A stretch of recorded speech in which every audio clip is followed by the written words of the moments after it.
ਨੂੰ ਬੇਨਕਾਬ ਕਰਨਾ। ਪੀयूष गोयल साहब ने चीफ मिनिस्टर साहब ਨੂੰ ਇੱਕ चिट्ठी लिखी, मेरे दोस्त ने, वो मैं जानता उन्होंने, पर ਉਹਦੀ ਜਿਹੜੀ ਸੌੜੀ ਨੀਅਤ ਹੈ, ਉਹਦਾ ਜਿਹੜਾ ਅੰਡਰ ਕਰੰਟ ਹੈ, ਉਹ ਝੂਠ ਦੀ ਬੁਨਿਆਦ ਤੇ ਖੜਾ ਹੈ। ਜੜੋਂ ਪੱਟ ਦੂੰ ਉਹ ਝੂਠ ਨੂੰ।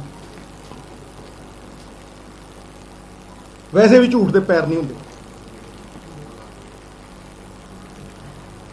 ਉਸ ਚਿੱਠੀ ਦੇ ਵਿੱਚ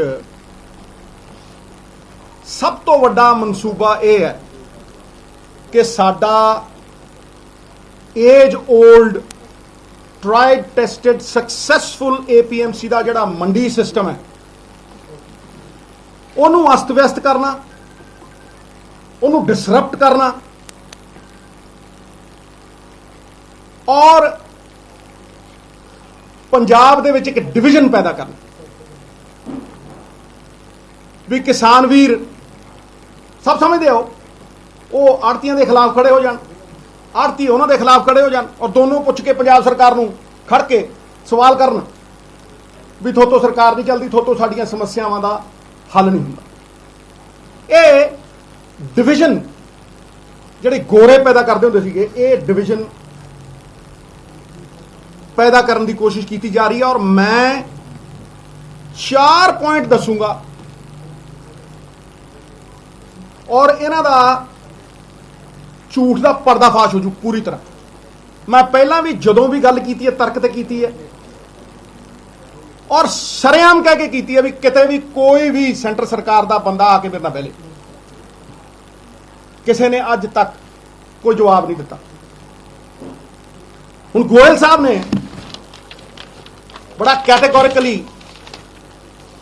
डायरैक्ट पेमेंट की गल की है और जे तुसी देखो डायरैक्ट पेमेंट भी हरेक बंदे तनख्वाह वो खाते च पैंदी है। ये तो बड़ी वधिया गल है, गल सुनन च बड़ी चंगी लगती है, पॉलिसी लिखण दे विच बड़ी चंगी लगती है, बड़ी सुहांदी है। पर मैं कहना छाती ठोक के शुरली है, ਇਹਦਾ ਮਨਸੂਬਾ ਕੁਝ ਹੋਰ ਹੈ। ਗੋਇਲ ਸਾਹਿਬ ਇਹ ਤਰਕ ਦਿੰਦੇ ਆ ਕਿ ਜੀ ਪੰਜਾਬ ਦਾ ਜਿਹੜਾ ਰੈਵਨਿਊ ਡਿਪਾਰਟਮੈਂਟ ਹੈ ਉਹਨੂੰ ਲੈਂਡ ਰਿਕਾਰਡਾਂ ਦੇ ਬਾਰੇ ਸਾਰਾ ਕੁਝ ਪਤਾ ਹੈ ਔਰ ਸਭ ਕੁਝ ਜਾਣੂ ਹੈ, ਓਨਰਸ਼ਿਪ ਹੋਲਡਿੰਗਸ ਦੇ ਬਾਰੇ। ਪਰ ਮੈਂ ਸੈਂਟਰ ਸਰਕਾਰ ਦਾ ਆਪਦਾ ਹੀ ਤੀਰ ਇਹਨਾਂ ਦੇ ਵੱਲ ਕਰਦਾ, मैं मोड़ देना उन्होंने इन्हां वल।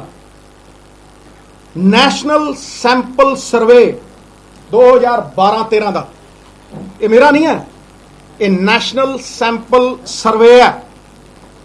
वो कहता भी 24% खेती जिहड़ी हुंदी वो ठेके ते हुंदी है। मैं उहदे च एडिशन करन लग्या, 24% खेती ठेके ते हुंदी है, मैं उहदे ते एडिशन करन लग्या। ਉਹ खेती ओरल कॉन्ट्रैक्ट से होंदी है, किसी रिटन कॉन्ट्रैक्ट से नहीं होंदी, अनरिटन है, वो ओरल है, जबानी है। आ पिंड मान वाले आ बैठा मेरा ताए दा मुंडा, इनू पुछो 2 एकड़ किते दिती हुई है, 3 एकड़ किते दिती हुई है, जबान ते दिती है या लिखत ते दिती है। हुण तुसीं मैनूं दसो कि गोयल साहब कहंदे भी सारे लैंड रिकॉर्ड हैगे ने, उन्हां कोल लैंड रिकॉर्ड जिहड़े ने ओनरशिप दे हैगे ने, वो ये जानते ने कि जी आ फलाने बंदे दी फलानी मालकीयत है। पर उन्हां दे कोल ठेके वाला कोई रिकॉर्ड नहीं है। और मैं तुहानूं चैलेंज नाल कहना, जो गोयल साहब कह रहे हैं, तुसीं आ विसाखी दे उत्ते इन्हां दी चिट्ठी इन बिन लागू कर दिओ, इन बिन लागू कर दिओ, तो मैं थोनू कहना कि 25 तो 30% पंजाबियों को कोई पेमेंट नहीं मिलनी, कोई पेमेंट। वो खड़ा हो मंडी च कणक लैके, पर उन्होंने पेमेंट मिलने की कोई उम्मीद नहीं हो। और ये किहड़ा किसान है? मैं छाती ठोक के कहना, डंके की चोट से कहना, किहड़ा किसान है? ये 2 एकड़ वाला जेड़ लैंड होल्डिंग्स छोटियां हो गई। तुसीं देखो साडी जवानी बाहर जाई जाती है। ਜੱਟਾਂ ਦੇ ਜਿੰਨੇ ਪੁੱਤ ਹੁੰਦੇ ਉਨੀ ਜ਼ਮੀਨ ਵੰਡੀ ਜਾਂਦੀ ਹੈ, ਉਨਾ ਹੀ ਠੇਕਾ ਵਧੀ ਜਾਂਦਾ ਹੈ।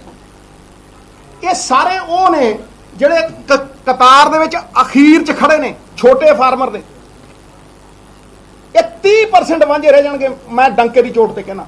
ਦੂਜੀ ਗੱਲ, ਮੇਰਾ ਦੂਜਾ ਪੁਆਇੰਟ, ਪਰ ਛੋਟੀ ਪ੍ਰੈਸ ਕਾਨਫਰੰਸ ਪਰ ਮੈਂ ਤਾਰ ਕਰ ਦੂੰ, ਜ਼ਾਰ ਕਰ ਦੂੰ। ਮੇਰਾ ਦੂਜਾ ਪੁਆਇੰਟ, ਭਾਈ ਇਹ ਛੋਟਾ ਕਿਸਾਨ ਜ਼ਮੀਨ ਠੇਕੇ ਤੇ ਲੈਣ ਤੋਂ ਪਹਿਲਾਂ ਪੈਸੇ ਕਿੱਥੋਂ ਲੈਂਦਾ? ਉਹਦੇ ਕੋਲ ਹੈ ਨਹੀਂ। ਜੇ ਉਹਨੇ 4 ਏਕੜ ਤੇ ਕਲਟੀਵੇਸ਼ਨ ਕਰਨੀ ਹੈ, 2 ਏਕੜ ਤੇ ਕਰਨੀ ਹੈ, 1.5 ਏਕੜ ਤੇ ਕਰਨੀ ਹੈ, 5 ਏਕੜ ਤੇ ਕਰਨੀ ਹੈ, ਉਹ ਆੜ੍ਹਤੀ ਤੋਂ ਪੈਸੇ ਲੈਂਦਾ। ਉਹ ਕਹਿੰਦਾ ਲਿਆ ਯਾਰ 2 ਲੱਖ ਦੇ ਦੇ, ਮੈਨੂੰ ਲੱਖ ਦੇ ਦੇ। ਕਿਉਂ? ਉਹਨੇ ਬੀਜ ਖਰੀਦਣਾ, ਉਹਨੇ ਠੇਕਾ ਦੇਣਾ। ਠੇਕਾ ਨਹੀਂ ਦੇਣਾ, ਉਹਨੇ ਠੇਕਾ ਦੇਣਾ। ਉਹਨੇ ਪੈਸਟੀਸਾਈਡ ਖਰੀਦਣੀ ਹੈ, ਖਰੀਦਣੀ ਕਿ ਨਹੀਂ ਖਰੀਦਣੀ? ਇਹ ਸਾਰਾ ਕੁਝ ਉਹਨੇ ਖਰੀਦਣਾ। ਫਿਰ ਉਹਦੀ ਕਾਸਟ ਆਫ ਪ੍ਰੋਡਕਸ਼ਨ ਹੈ, ਉਹ ਪਹਿਲਾਂ ਹੀ ਆੜ੍ਹਤੀਏ ਤੋਂ ਲੈਂਦਾ।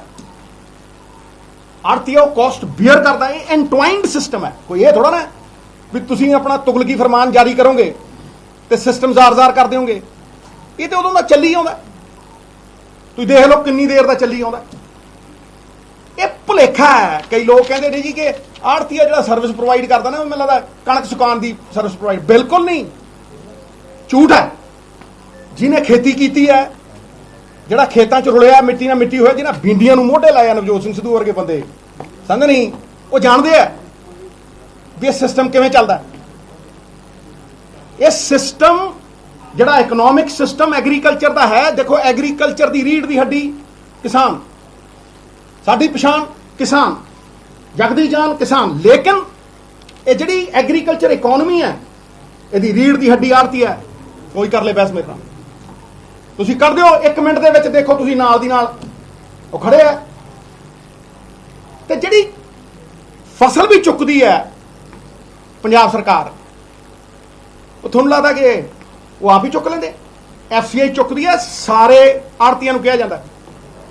ਗੱਡੀਆਂ ਉਹ ਲਿਆਉਂਦੇ ਆ, ਟੋਚਨ ਉਹ ਪਾਉਂਦੇ ਆ, ਸਮਾਨ ਉਹ ਪਹੁੰਚਾਉਂਦੇ ਆ। ਕੌਣ ਕਹਿੰਦਾ ਭਾਈ ਵੀ ਜਿਹੜਾ ਆੜ੍ਹਤੀ ਹੈ ਉਹ ਇਹਦਾ ਹਿੱਸਾ ਨਹੀਂ ਹੈ? He is not entwined with the system. ਮੈਨੂੰ ਕੋਈ ਸਮਝਾ ਦੇ। ਫਿਰ ਤੁਸੀਂ ਕਹਿੰਦੇ ਹੋ ease of doing business. Ease of doing business ਤੇ ਇਹੀ ਹੈ ਵੀ ਗੁੱਡ ਫੇਥ ਤੇ ਕੰਮ ਚੱਲ ਰਿਹਾ। ਆੜ੍ਹਤੀ ਨਾਲ ਗੁੱਡ ਫੇਥ ਤੇ ਕੰਮ ਚੱਲ ਰਿਹਾ, ਜ਼ਬਾਨ ਦੇ ਨਾਲ ਕੰਮ ਚੱਲ ਰਿਹਾ। ਤੁਸੀਂ ਤਾਂ ਕਹਿੰਦੇ ਹੋ ਨਾ ਈਜ਼ ਆਫ। ਲਾ ਮੈਂ ਤੁਹਾਨੂੰ ਗਰੰਟੀ ਦਿੰਦਾ, ਤੁਸੀਂ ਕਹੋ ਜੀ ਕਾਗਜ਼ ਪੇਸ਼ ਕਰੋ,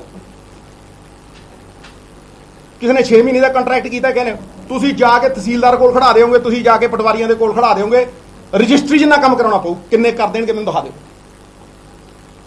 ਕਹਿੰਦੇ ਜੀ ਹਰਿਆਣਾ ਕਰ ਦੂ। ਮੈਂ ਦੇਖੂ 6 ਮਹੀਨਿਆਂ ਬਾਅਦ, ਸਾਲ ਬਾਅਦ ਰੌਲਾ ਕਿਦਾ ਪਤਾ, ਹੈਲੀਕਾਪਟਰ ਨਹੀਂ ਉਤਰਨ ਦਿੰਦੇ। ਪਤੰਦਰਾਂ ਨੇ ਪੰਗਾ ਪਾਇਆ, 30% ਸਾਂਭ ਕੇ ਦਿਖਾਣਗੇ ਜੱਟਾਂ ਨੂੰ। ਇਕੱਠੇ ਨੇ ਹੁਣ ਪੰਜਾਬ ਵਾਲਿਆਂ ਨਾਲ, ਕਰ ਦੂ। ਅਗਰ ਇਹ ਹੋ ਗਿਆ, ਅਗਰ ਮੇਰੀ ਚਾਚੀ ਦੇ ਮੁੱਛਾਂ ਹੁੰਦੀਆਂ, ਮੈਨੂੰ ਚਾਚਾ ਨਾ ਕਹਿੰਦਾ ਕਰਕੇ ਵਿਖਾਓ, 2 ਸਾਲਾਂ 'ਚ ਦੇਖਾਂ, ਮੈਂ ਦੇਖੂੰਗਾ ਵੀ ਇਹ ਕਿੰਨਾ ਕੁ ਹੁੰਦਾ। ਇਹ ਸਾਡਾ ਜਿਹੜਾ ਸਿਸਟਮ ਹੈ, ਇਹ ਜਿਹੜੀ ਕਾਗਜ਼ੀ ਕਾਰਵਾਈ ਹੈ, ਇਹਦੇ 'ਚ ਨਹੀਂ ਹੈਗੀ। ਸਾਰੇ ਡਾਇਰੈਕਟ ਪੇਮੈਂਟ ਜਿੰਨੇ ਹੈਗੇ ਨੇ, ਇਲੈਕਟ੍ਰਿਸਿਟੀ ਦੇ ਬਿੱਲ ਹੋਏ, ਮੈਂ ਹੁਣ ਇਹ ਕਹਿੰਦੇ ਨੇ ਜੀ ਇਹ ਡਾਇਰੈਕਟ ਪੇਮੈਂਟ ਜਿਹੜੀ ਹੈ, ਇਹਨੂੰ ਕੋਈ ਕਿੰਤੂ ਪਰੰਤੂ ਨਹੀਂ ਹੈ। ਇਹ ਤਾਂ ਸਾਰੇ ਕਹਿਣਗੇ। ਮੈਂ ਤੁਹਾਨੂੰ 3 ਡਾਇਰੈਕਟ ਪੇਮੈਂਟਾਂ ਜਿਹੜੀਆਂ ਸਰਕਾਰ ਕਰ ਰਹੀ ਹੈ ਨਾ, ਮੈਂ ਤੁਹਾਨੂੰ 3 ਦਾ ਐਗਜ਼ਾਮਪਲ ਦਿੰਦਾ। ਸਭ ਤੋਂ ਪਹਿਲਾਂ 7-8 ਮਹੀਨਿਆਂ ਪਹਿਲਾਂ, ਜਦੋਂ ਸਾਰੇ ਸੁੱਤੇ ਪਏ ਸੀ, ਜਦੋਂ ਇਲੈਕਟ੍ਰਿਸਿਟੀ ਅਮੈਂਡਮੈਂਟ ਬਿੱਲ ਵੈਬਸਾਈਟ ਤੇ ਚੜਿਆ ਸੀਗਾ ਗਵਰਨਮੈਂਟ ਆਫ ਇੰਡੀਆ ਦੀ, ਮੈਂ ਉਦੋਂ 7 ਮਹੀਨੇ ਪਹਿਲਾਂ, 8 ਮਹੀਨੇ ਪਹਿਲਾਂ ਕਿਹਾ ਸੀਗਾ ਇੱਕ ਹੋਰ ਸਾਜ਼ਿਸ਼ ਆ ਰਹੀ ਹੈ। ਉਹ ਅਮਲੀ ਜਾਮਾ ਚਾੜਤਾ। ਹੁਣ ਕਹਿੰਦੇ ਜੀ ਪੁੱਛ ਕੇ ਕਰਾਂਗੇ। ਇਹ ਪੁੱਛਿਆ ਸੀ ਤੁਸੀਂ? ਜਿਹੜੇ 3 ਕਾਲੇ ਕਾਨੂੰਨ ਲਿਆਏ ਸੀਗੇ, ਕਿਸਾਨ ਨੂੰ ਪੁੱਛਿਆ ਤੁਸੀਂ? ਕਿਸਾਨ ਨੂੰ ਭਾਗੀਦਾਰ ਜਿਹਦੇ ਫਾਇਦੇ ਲਈ ਤੁਸੀਂ ਕਰ ਰਹੇ, ਜਦੋਂ ਉਹਨੂੰ ਨਹੀਂ ਪੁੱਛਦੇ, ਫਿਰ ਇਹਦਾ ਕੀ ਉਹ ਹੈ? Electricity amendment bill direct payment ਪਾਉਂਦਾ ਕਿਸਾਨ ਦੇ ਉਸ 'ਚ, ਲੇਕਿਨ ਸਵਾਲ ਦੋਨਾਂ ਥਾਵਾਂ ਤੇ ਇਹੀ ਹੈ ਕਿ ਉਹ ਪਹੁੰਚੂ। ਜਦੋਂ ਤੁਸੀਂ ਕਹੋਗੇ ਪੰਜਾਬ ਸਰਕਾਰ ਨੂੰ ਵੀ ਡਾਇਰੈਕਟ ਪੇਮੈਂਟ ਪਾ ਦੇ ਵੀ ਕਿਸਾਨ ਦੇ ਖਾਤੇ 'ਚ ਸਬਸਿਡੀ, ਪੰਜਾਬ ਸਰਕਾਰ ਕੋਲ 12,000 ਕਰੋੜ ਰੁਪਇਆ ਹੈ ਵੀ ਕਿਸਾਨ ਦੇ ਖਾਤੇ 'ਚ ਪਾ ਦੂਗੀ ਫ੍ਰੀ ਬਿਜਲੀ ਦੀ, ਉਸੇ ਵੇਲੇ ਖਤਮ ਹੋ ਜੂ 10-12,000 ਕਰੋੜ ਦੀ ਸਬਸਿਡੀ। ਉਸੇ ਵੇਲੇ ਖਤਮ। ਦੂਜੀ ਚੀਜ਼, ਬੜੇ ਧਿਆਨ ਨਾਲ ਸੁਣਿਓ, ਇਹ ਛੜਯੰਤਰ ਬਹੁਤ ਵੱਡਾ ਹੈ। ਦੂਜੀ ਚੀਜ਼, ਸਾਰੀ ਦੀ ਸਾਰੀ ਸਟੋਰੇਜ ਦੇਤੀ ਅਡਾਨੀ ਨੂੰ, ਸਾਰੀ ਦੀ ਸਾਰੀ ਰਿਟੇਲ ਦੇਤੀ ਅੰਬਾਨੀ ਨੂੰ, ਠੀਕ ਹੈ। ਉਦੋਂ ਬਾਅਦ ਕਹਿੰਦੇ ਜੀ ਅਸੀਂ ਤਾਂ ਪੀਡੀਐਸ ਸਿਸਟਮ ਖਤਮ ਕਰਾਂਗੇ, ਪੀਡੀਐਸ ਸਿਸਟਮ ਖਤਮ ਕਰਾਂਗੇ, ਜਿਹੜਾ ਗਰੀਬ ਨੂੰ 3 ਰੁਪਏ ਚੌਲ, 1 ਰੁਪਏ ਚੌਲ, ਅਸੀਂ ਹੁਣ ਗਰੀਬ ਨੂੰ ਉਹਦੇ ਖਾਤੇ 'ਚ ਪਾਵਾਂਗੇ ਪੈਸੇ, ਉਹਦੇ ਖਾਤੇ 'ਚ ਪਾਵਾਂਗੇ। ਬਹੁਤ ਚੰਗੀ ਗੱਲ ਹੈ ਜੀ, ਲੋਕ ਕਹਿਣਗੇ ਬੜੀ ਵਧੀਆ ਗੱਲ ਹੈ ਜੀ, ਖਾਤੇ 'ਚ ਪਾਵਾਂਗੇ। ਪਰ ਤੁਸੀਂ ਮੈਨੂੰ ਇਹ ਦੱਸੋ, ਮੈਂ ਸਵਾਲ ਪੁੱਛਦਾ ਵੀ ਜਦੋਂ ਹੁਣ ਗਰੀਬ ਦੇ ਪੈਸੇ ਖਾਤੇ 'ਚ ਆ ਗਏ, ਉਹ ਮਾਰਕੀਟ ਰੇਟ ਤੇ ਖਰੀਦੂਗਾ ਜਾਂ 3 ਰੁਪਏ ਕਿਲੋ ਖਰੀਦੂਗਾ? ਦਿਖਾਓ, ਦੱਸ ਦਿਓ। ਗੇਮ ਦੇਖੋ ਕਿ ਗਰੀਬ ਦੇ ਖਾਤੇ 'ਚ ਪੈਸੇ ਪਾਤੇ, ਉਹਦੇ ਗਰੀਬ ਦੇ ਖਾਤੇ 'ਚ ਆ ਗਏ ਪੈਸੇ, ਪਰ ਉਹ ਖਰੀਦੂਗਾ ਜਾ ਕੇ ਅੰਬਾਨੀ ਦੀ ਰਿਟੇਲ ਤੋਂ ਔਰ ਮਾਰਕੀਟ ਰੇਟ ਦੇ ਉੱਤੇ। ਤੀਜੀ ਡਾਇਰੈਕਟ ਪੇਮੈਂਟ ਆ, ਤੀਜੀ ਡਾਇਰੈਕਟ ਪੇਮੈਂਟ ਆ ਜਿਹਦੇ ਤੁਸੀਂ 30% ਲੋਕਾਂ ਨੂੰ ਵਾਂਝਾ ਕਰ ਦਿਓਗੇ ਪੇਮੈਂਟ ਤੋਂ, ਐ ਖੜਾ ਕਰ ਦਿਓ ਜਿਵੇਂ ਸੜਕ ਦੇ ਉੱਤੇ ਖੜੇ ਕੀਤੇ ਹੁੰਦੇ ਹੋ। ਕੋਈ ਰਿਕਾਰਡ ਨਹੀਂ ਲਿਆ ਸਕਦਾ ਉਹਨੂੰ ਪਟਵਾਰੀਆਂ ਦੇ ਕੋਲ, ਉਹਨੂੰ ਫਲਾਨੀ ਥਾਂ ਦੇ ਉੱਤੇ ਜਾ ਕੇ ਖੜਾ ਕਰਨਾ। ਤੀਜੀ ਚੀਜ਼ ਜਿਹਦਾ ਕਿ ਸਭ ਤੋਂ ਵੱਡਾ ਪੈਰਾਡੌਕਸ, ਜਿਹੜਾ ਕਿ ਤੁਹਾਡੇ ਜਿਹੜਾ ਤੁਸੀਂ ਕਹਿੰਦੇ ਹੋ ਨਾ ਵਨ ਨੇਸ਼ਨ ਵਨ ਮਾਰਕੀਟ, ਬੱਖੀਆਂ ਦੇੜ ਦੋ। ਵਨ ਨੇਸ਼ਨ ਵਨ ਮਾਰਕੀਟ ਜਿਹੜੀ ਤੁਸੀਂ ਕਹਿੰਦੇ ਹੋ, ਇਦੋਂ ਵੱਡਾ ਝੂਠ ਹੈ ਹੀ ਕੋਈ ਨਹੀਂ। ਤੁਸੀਂ ਵਨ ਨੇਸ਼ਨ 2 ਮਾਰਕੀਟਸ ਕ੍ਰੀਏਟ ਕਰ ਰਹੇ ਹੋ। ਪੁੱਛੋ ਕਿੱਦਾਂ? ਵਨ ਨੇਸ਼ਨ 2 ਮਾਰਕੀਟਸ ਤੁਸੀਂ ਕ੍ਰੀਏਟ ਕਰ ਰਹੇ ਹੋ। ਮੈਂ ਤੁਹਾਨੂੰ ਗਾਰੰਟੀ ਦੇ ਕੇ ਕਹਿਣਾ, ਜੜਾ ਤੇ ਜਾ ਕੇ ਸਰਕਾਰੀ ਮੰਡੀ ਦੇ ਵਿੱਚ ਜਾ ਕੇ ਖਰੀਦੂਗਾ, ਉਹਦੇ ਲੈਂਡ ਰਿਕਾਰਡ ਵੀ ਦੇਵੇ, ਉਹਦੇ ਖਾਤਿਆਂ ਦੇ ਵਿੱਚ ਪੇਮੈਂਟ ਪਊ, ਉਹ ਜਾ ਕੇ ਪਟਵਾਰੀਆਂ ਕੋ ਖੜੇ, ਉਹ ਜਾ ਕੇ ਤਹਿਸੀਲਦਾਰਾਂ ਕੋ ਖੜੇ, ਤੇ ਜਿਹੜਾ ਪ੍ਰਾਈਵੇਟ ਸਬਜ਼ੀ ਮੰਡੀ 'ਚ ਜਾ ਕੇ ਵੇਚੂ, ਜਿਹੜਾ ਪ੍ਰਾਈਵੇਟ ਅੰਬਾਨੀ ਤੇ ਅਡਾਨੀ ਨੂੰ ਜਾ ਕੇ ਕਣਕ ਦਊ, ਜੀਰੀ ਦਊ, ਜਿਹੜਾ ਜਾ ਕੇ ਆੜ੍ਹਤੀਏ ਨੂੰ ਪ੍ਰਾਈਵੇਟ ਮੰਡੀ ਦੇ ਵਿੱਚ ਜੀਰੀ ਦਊ, ਉਹਨੂੰ ਕੋਈ ਲੋੜ ਨਹੀਂ ਹੈ, ਉਹਨੂੰ ਕੋਈ ਲੋੜ ਨਹੀਂ ਹੈ, ਉਹਨੂੰ ਨਾ ਕਾਗਜ਼ ਦਿਖਾਉਣ ਦੀ ਲੋੜ ਹੈ, ਉਹਨੂੰ ਭਾਵੇਂ ਆਨਲਾਈਨ ਪੇਮੈਂਟ ਕਰ ਦਿਓ, ਉਹਨੂੰ ਭਾਵੇਂ ਜਿਵੇਂ ਮਰਜ਼ੀ ਕੈਸ਼ 'ਚ ਪੇਮੈਂਟ ਕਰ ਦਿਓ। ਕਿ ਤੁਹਾਡੇ ਪਿਓ ਦਾ ਰਾਜ ਹੈ ਵੀ ਇੱਕ ਕਾਨੂੰਨ ਤੁਸੀਂ 2 ਤਰੀਕਿਆਂ ਨਾਲ 2 ਬੰਦਿਆਂ ਤੇ ਲਾਓਗੇ। ਇਹਦਾ ਮਤਲਬ you are promoting private mandis, you are promoting Ambanis and Adanis, you are promoting them। ਇਹ ਕਲੀਅਰ ਹੈ, ਇਹ ਸਾਫ਼ ਹੈ। ਨਹੀਂ ਤਾਂ ਤੁਸੀਂ ਡਿਊਲ ਉੱਥੇ ਕਿਉਂ ਨਹੀਂ ਲਾਏ? ਜਦੋਂ ਕੋਈ ਬੰਦਾ ਪ੍ਰਾਈਵੇਟ ਮੰਡੀ 'ਚ ਸਬਜ਼ੀ ਵੇਚਣ ਜਾਂਦਾ, ਨਹੀਂ ਤਾਂ ਉਹਨੂੰ ਟੈਕਸ ਲਾਦਾ। ਆ ਮੈਂ ਯਾਰ ਜਾ ਕੇ ਪ੍ਰਾਈਵੇਟ ਮੰਡੀ ਵਾ, ਤੇ ਉਹ ਕਾਗਜ਼ ਦਿੰਦਾ, ਜਾਂ ਤਾਂ ਤੁਸੀਂ ਉਹਨੂੰ ਵੀ ਲਿਖਦੇ, ਉਹ ਕਾਗਜ਼ ਦਿੰਦਾ। ਜਦੋਂ ਕੋਈ ਬੰਦਾ ਅੰਬਾਨੀ ਅਡਾਨੀ ਨੂੰ ਦੇਣ ਜਾਊ, ਉਹ ਕਾਗਜ਼ ਦਿੰਦਾ, ਉਹਨੂੰ ਤੁਸੀਂ ਆਨਲਾਈਨ ਪੇਮੈਂਟ ਕਰਦੇ ਹੋ। ਇਹ ਕਿੱਥੋਂ ਦਾ ਇਨਸਾਫ ਹੈ ਅੱਜ ਸੈਂਟਰ ਸਰਕਾਰ ਵਾਲਿਓ ਵੀ ਤੁਸੀਂ ਇੱਕ ਕਾਨੂੰਨ 2 ਬੰਦਿਆਂ ਲਈ ਅੱਡ-ਅੱਡ ਲਾਗੂ ਕਰ ਰਹੇ ਹੋ? ਇਹ ਹੋਇਆ ਕਦੇ ਅੱਜ ਤੱਕ? ਕਿ ਜੀ ਤੇਰੇ ਲਈ ਕਾਨੂੰਨ ਅੱਡ ਹੈ, ਤੇਰੇ ਲਈ ਕਾਨੂੰਨ ਅੱਡ, ਤੇ ਤੇਰੇ ਲਈ ਕਾਨੂੰਨ ਅੱਡ ਹੈ। ਇਹ ਜਿਹਾ ਕਿਹੜਾ ਕਾਨੂੰਨ ਹੈ? ਮੈਨੂੰ ਦੱਸ ਦਿਓ, ਸਮਝਾ ਦਿਓ। It impinges on the spirit of the Constitution. No discrimination on the basis of caste, color and creed. ਸਾਡੀ ਕਨਸਟੀਟਿਊਸ਼ਨ, ਸਾਡੇ ਫੈਡਰਲ ਸਟਰਕਚਰ ਦੇ ਉੱਤੇ ਬਹੁਤ ਵੱਡੀ ਮਾਰ ਹੈ। ਤੁਸੀਂ ਬਾਂਹ ਮਰੋੜ ਨਹੀਂ ਚਾਹੁੰਦੇ ਹੋ ਸਾਡੀ। ਤੁਸੀਂ ਡਬਲ ਸਟੈਂਡਰਡ ਦਿਖਾਉਂਦੇ ਹੋ, ਤੁਸੀਂ ਡਿਸਪੈਰਿਟੀ। ਕਨਸਟੀਟਿਊਸ਼ਨ ਕਹਿੰਦਾ ਇਕੁਆਲਿਟੀ, ਕਿੱਥੇ ਦੀ ਇਕੁਆਲਿਟੀ ਹੈ? ਤੁਸੀਂ ਡਿਸਪੈਰਿਟੀ ਕਰ ਰਹੇ ਹੋ, ਸ਼ਰੇਆਮ ਡਿਸਪੈਰਿਟੀ ਕਰ ਰਹੇ ਹੋ। Same law, different for different people. ਇਸ ਕਰਕੇ ਮੈਂ ਕੋਰ ਨਿੰਦਾ ਕਰਦਾ, ਔਰ ਇਹਨੂੰ ਇੱਕ ਛੜਯੰਤਰ ਸਾਡੇ APMC ਨੂੰ ਡਿਸਮੈਂਟਲ ਕਰਨ ਦਾ, ਇੱਕ ਐਸੀ ਸਿਚੁਏਸ਼ਨ ਕ੍ਰੀਏਟ ਕਰਨ ਦਾ ਜਿਹੜੀ ਕੱਲ ਨੂੰ ਕਿਓਸ ਟੂ ਕਨਫਿਊਜ਼ਨ ਕ੍ਰੀਏਟ ਕਰ, ਭਾਈ ਲੜਾ ਦੇ। ਪੰਜਾਬ ਦੇ ਵਿੱਚ ਇੱਕ ਐਸੀ ਪਰਿਸਥਿਤੀ ਪੈਦਾ ਕਰਦੇ ਜਿਹੜੀ ਲਾਅ ਐਂਡ ਆਰਡਰ ਸਿਚੁਏਸ਼ਨ ਬਣ ਜੇ, ਫਿਰ ਤੁਹਾਨੂੰ ਹੈਂਡਲ ਮਿਲ ਜੇ। ਫਿਰ ਤੁਹਾਡੇ 4 ਲਗਾੜੇ ਉੱਠ ਕੇ ਜਿਹਨਾਂ 2 ਸੀਟਾਂ ਨਹੀਂ ਮਿਲਦੀਆਂ, ਉਹ ਗਵਰਨਰ ਕੋਲ ਜਾਣ ਤੇ ਕਹਿਣ, ਦੇਖੋ ਜੀ ਆ ਦੇਖੋ ਸਥਿਤੀ ਖਰਾਬ ਹੋ ਗਈ। ਜਾਓ ਨਾ ਬਿਹਾਰ ਦੇ ਵਿੱਚ, ਕਹੋ ਸਥਿਤੀ ਖਰਾਬ ਹੋ ਗਈ, ਰੈਫਟੇ ਵੱਜਦੇ ਆ, ਤਾਂ ਧੱਕੇ ਮਾਰ ਲੈ ਜਾਂਦੇ ਆ ਉਹ। ਜਾਓ ਨਾ ਕੋ ਚੀਫ ਉੱਥੇ ਹਰਿਆਣੇ ਦੇ ਵਿੱਚ ਔਰ ਕਹੋ ਕਿ ਚੀਫ ਮਿਨਿਸਟਰ ਦਾ ਹੈਲੀਕਾਪਟਰ ਨਹੀਂ ਉਤਰਨ ਦਿੰਦੇ, ਡਿਪਟੀ ਸੀਐਮ ਨੂੰ ਪੈਰ ਨਹੀਂ ਧਰਨ ਦਿੰਦੇ। ਉੱਥੇ ਸਥਿਤੀ ਠੀਕ ਹੈ, ਆਪਣੀ ਵਾਰੀ ਆਊਂ ਹੈ। ਯੂ ਆਰ ਇਨਸਾਈਟਿੰਗ them, ਤੁਸੀਂ ਇਨਸਟੀਗੇਟ ਕਰ ਰਹੇ ਹੋ ਸਾਡੇ ਕਿਸਾਨ। ਤੁਸੀਂ ਉਹਨੂੰ ਪੀਸਫੁਲ ਪ੍ਰੋਟੈਸਟ ਕਰਨ ਤੋਂ ਬਹੁਤ ਜ਼ਿਆਦਾ ਉਹਦੀ ਬਾਂਹ ਮਰੋੜ ਰਹੇ ਹੋ। I categorically declare it as economic blackmail. ਮੈਂ ਕਹਿੰਦਾ ਇਹ ਇਕਨੋਮਿਕ ਬਲੈਕਮੇਲ ਹੈ ਵੀ ਤੁਸੀਂ ਸਾਡੇ ਪਹਿਲਾਂ ਗੱਡੀਆਂ ਰੋਕਤੀਆਂ ਸੀ, ਤੁਸੀਂ ਸਾਡੇ ਤੇ ਪ੍ਰੈਸ਼ਰ ਪਾਉਂਦੇ ਹੋ।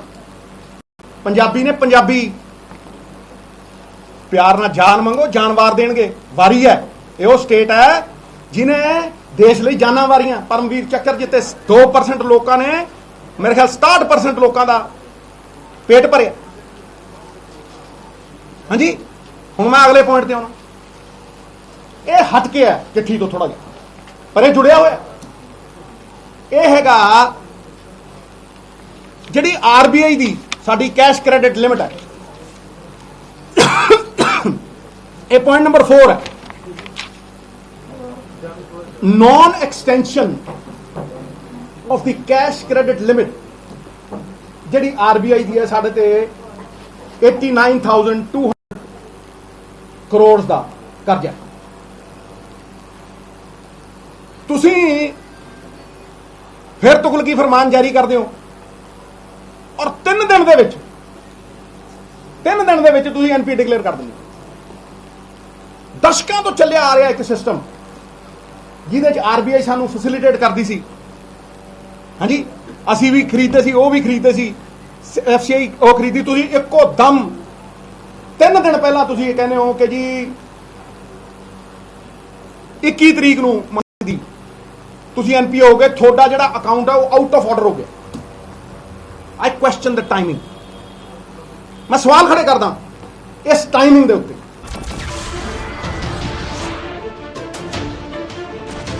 नमस्कार, मैं हूं मानक गुप्ता। अगर आपको हमारा ये वीडियो पसंद आया हो तो इसे लाइक और शेयर जरूर करें, और हाँ, हमें सब्सक्राइब और फॉलो करना ना भूलें ताकि आप देश और दुनिया की कोई खबर मिस ना करें। तो जुड़े रहिए हमारे साथ और देखते रहिए News 24।